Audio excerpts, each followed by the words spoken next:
বেশ অনেকদিনই হয়ে গেল আপনাদের সাথে রাতের খাবার শেয়ার করা হয় না, তাই ঝটপট চলে এলাম রাতের খাবার নিয়ে। এখানে দুটো ডিম ভেঙে নিয়েছি, এর ভেতরে নুন আর একটু চাট মশলা দিয়ে একটা চামচ দিয়ে খুব ভালো করে দেখুন ফেটিয়ে নিয়েছি।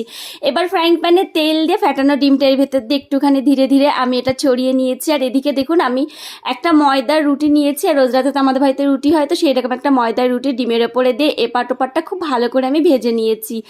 আর তারপরে আমি দেখুন এখানে একটুখানি স্লাইস করা কতগুলো শসা দিয়েছি, আর ওই রকমই একটুখানি পেঁয়াজ দিয়েছি। তবে রাতের খাবারের সাথে নতুন নতুন কাজ করতে আমার দারুণ লাগে। আর এখানে দেখুন একটু সেজনের চাটনি দিয়েছি, আর একটুখানি বেশি করে টমেটো কেচাপ দিয়েছি। তবে অনেকে হয়তো আমাকে বলে যে আমি কেন এত টমেটো কেচাপ খাই, তবে সত্যি কথা বলতে টমেটো কেচাপ আমার দারুণ লাগে, আর এতটাই প্রিয় আমার টমেটো কেচাপ কি বলবো।